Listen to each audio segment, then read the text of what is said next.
How you doing? Mr. DJ back? Counting down my fancy playlist. One of the many fancy playlists I've assembled over the past, gosh, almost 40 years now. Assembled my first fancy playlist back in 1979. Some of those early playlists I assembled on uh, paper bags. Bits and pieces of paper bags, just tear it off and just put a playlist on it. But a little bit more elaborate by the mid 80s. And we're up to number 27, the highest debut on my fantasy playlist. It is a standard. Just about everybody in the Western Hemisphere and beyond has heard of this song. Dire Straits, Money for Nothing.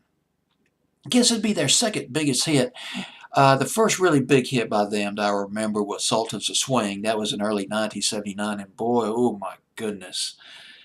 That was super duper hot rotation, that record. It was just overplayed. So was this record.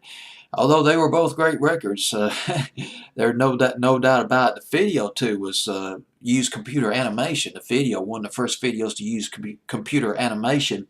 As a matter of fact, on this video, they used a program. I did a little research on the program. It's called Paintbox.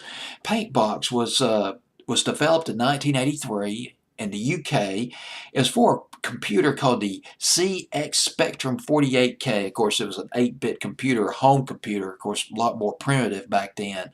But certainly back in 1982, 1983, it was state-of-the-art. Although it did move up to Paint Plus, which was a little bit more elaborate. That was in 1985. The characters in the video were supposed to have more detail, like buttons on their clothes. But the budget ran out. They ran out of money, and the budget was closed up, and they had to sell for it for what they could do on the video. Still got an MTV Video Award, though, in 1986. Money for Nothing by Dire Straits. Now, the genesis of this record is quite fascinating. And you're not going to believe it. A lot of these inspirations can arise from ordinary sources. Mark Knopfler, I believe I pronounced his last name right, of Dire Straits, he was in a department store, hanging out in a department store in New York City, or maybe in the state of New York. I wasn't sure if it was New York City or New York. He overheard these delivery men complain about their job while watching MTV. And these delivery men, they had set up a kitchen display. And afterward, after they were finished, after they were gone, Mark Knopfler, he sat down and he wrote the song right there in the store, sitting in the kitchen display, writing the song, largely based on what those guys said while they're watching MTV. And the song is really about rock star excess, the excessive living of rock stars. I think I read one time a book about heavy metal. Back in the early 90s, book of heavy metal I read about 10 years ago. I think one of the guys in Metallica had an elevator put into his mansion, his house.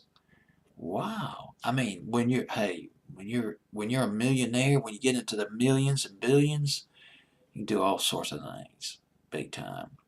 Well, anyway, Dire Straits, written by Mark Knopfler, with some co-credit with Sting. And I believe it went to #1 on Billboard's Hot 100, if I remember correctly.